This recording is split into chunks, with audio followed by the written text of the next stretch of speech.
So the first topic would be with an eye to.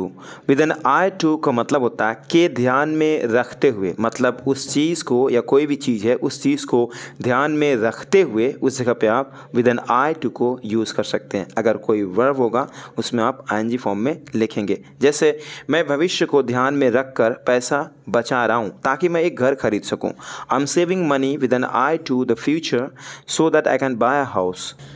मैं समय बचाने के उद्देश्य से शॉर्टकट रास्ता अपना रहा हूँ। I am making the shortcut way with an eye to saving time. मैं अपने बजट को ध्यान में रखते हुए पुराने कपड़ों की तलाश कर रहा हूँ। I am looking for used clothes with an eye to my budget. So the next one is that is a different matter. That is a different matter का मतलब होता है वो तो बात अलग है, वो तो बात अलग है। उस जगह पे that is a different matter and then sentence को आप रखते हैं। जैसे वो तो बात अलग है या फिर वो बात अलग है कि मैं कुछ नहीं कहता। That is a different matter I don't say anything. वो बात अलग है, वह यहाँ नहीं आता। That is a different matter he does not come here. यह एक अलग बात है कि वह बहुत बुद्धिमान है। That is a different matter that he is a very intelligent. वह एक अलग बात है कि मुझे उसका व्यवहार पसंद नहीं है।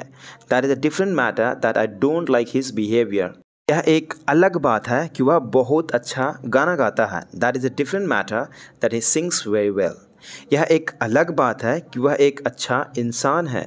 That is a different matter that he is a good person. Next one is which date falls on and the name of day. कहने का मतलब आप अक्सर हिंदी में कहते होंगे रविवार को कौन सा तारीख पड़ता है, मतलब गिरता है। एक तरह से फॉल्स ऑन को यूज़ किया गया है। आप हिंदी में अगर बोलते हैं कौन सा तारीख आता है पड़ता है, उस जगह पे आप फॉल्स ऑन को यूज़ कर सकते हैं। कहने का मतलब आप इन्फॉर्मेशन निकालना चाहते हैं तो डायरेक्ट आप क्वेश्चन कर रहे हैं। जैसे रविवार को कौन सा तारीख पड़ता है, which date falls on Sunday. बुधवार को कौन सा दिन तारीख है या फिर कौन सा तारीख पड़ता है। Okay, which date falls on Wednesday. Next one is it's not necessary. It's not necessary का मतलब होता है ज़रूरी तो नहीं या फिर कोई ज़रूरी तो नहीं कि मैं तुम्हारे साथ ही रहूँगा। कुछ इस तरह से आप हिंदी बोलते हैं, उस जगह पे it's not necessary and then sentence को आप कह सकते हैं it is not necessary that I will be with you. मतलब कोई ज़रूरी तो नहीं या फिर ज़रूरी तो नहीं कि मैं तुम्हारे साथ ही रहूँगा। हो सकता है मैं अलग चला जाऊँ या फिर अलग हो जाऊँ। ओके, उस जगह पे इट्स नॉट नेसेसरी को आप यूज़ करेंगे। कोई ज़रूरी तो नहीं उसकी चक्कर में मैं अपनी लाइफ बर्बाद कर लूँ। It is not necessary that I should ruin my life because of her. उसके चक्कर में, बिकॉज ऑफ हर, उसकी वजह से, बिकॉज ऑफ हर, दोनों में से कुछ भी बोल सकते हैं। That would be okay, no need to worry about this. कोई ज़रूरी तो नहीं हर कोई पैसा ही वाला बन जाए। It is not necessary that everyone becomes rich. Next one is to miss the boat.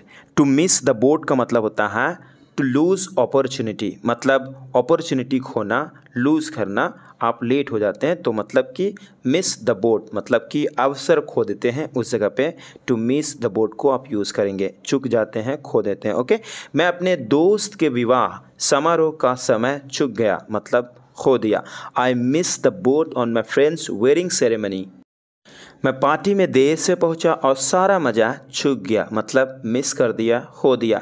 I arrived late at the party and miss the boat on all the fun.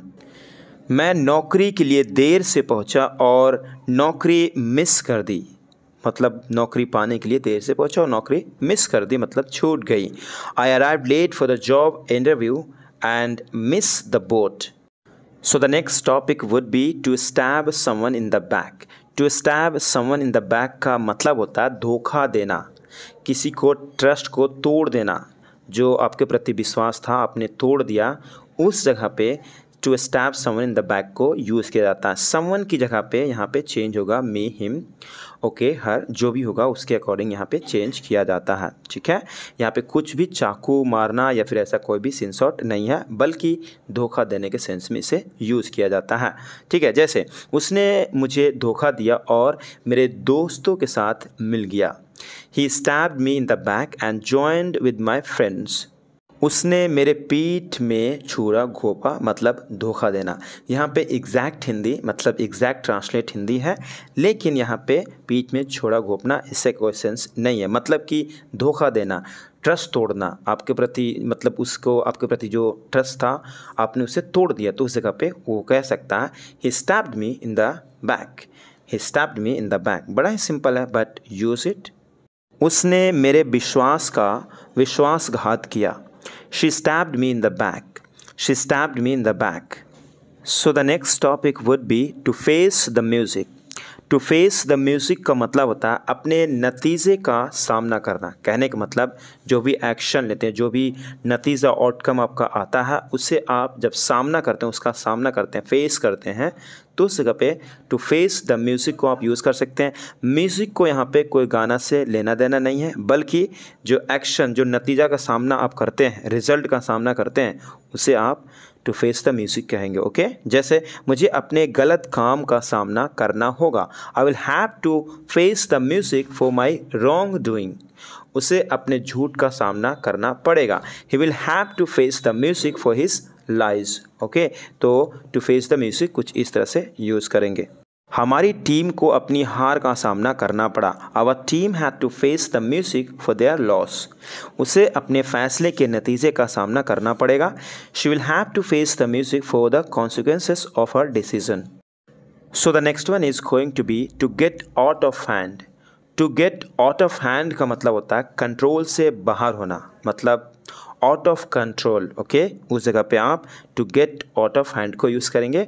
आप चाहें तो आउट ऑफ हैंड को use कर सकते हैं। To get इसलिए लगाया जाता है मतलब कि जैसे होने के सेंस में टू गेट को यूज़ करके आप एज ए वर्ब्स को यूज़ करते हैं, प्रमोट करते हैं खुद को। ठीक है, जैसे लड़ाई हाथ से निकल गई, the fight got out of hand, the fight got out of hand.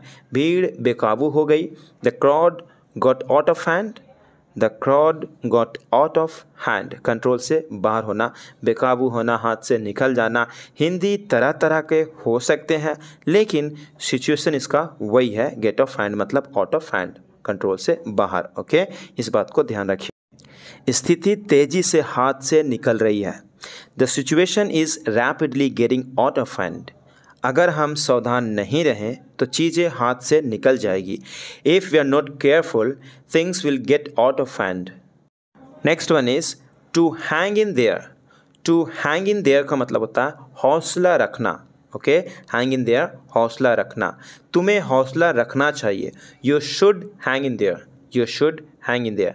यह कठिन समय है लेकिन हमें हौसला रखना होगा। This is a tough time but we need to hang in there, we need to hang in there।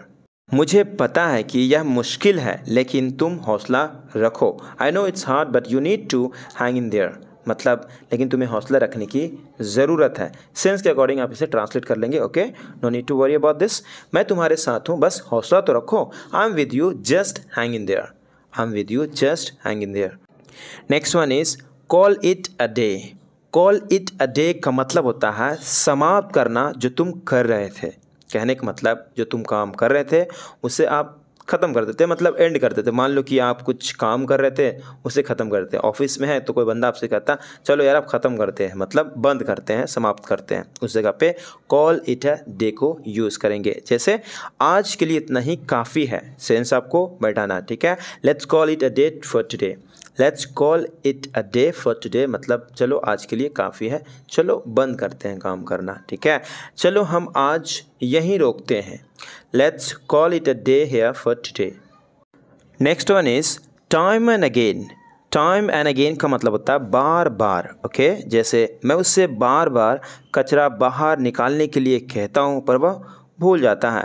Time and again I ask him to take out the trash but he forgets. Traffic की वजह से हम बार बार late हो जाते हैं। Time and again we are late because of the traffic. उसने मुझे बार बार पानी की बोतल लाने की याद दिलाई। She reminded me time and again to bring my water bottle. I hope you got it guys. Thank you so much for watching this video. मिलते हैं अगले वीडियो में, तब तक के लिए अपना ख्याल रखिए। बार बार प्रैक्टिस करना पड़ेगा, इसे आपको इंग्लिश में बनाना है। Okay, have a good day guys, bye bye.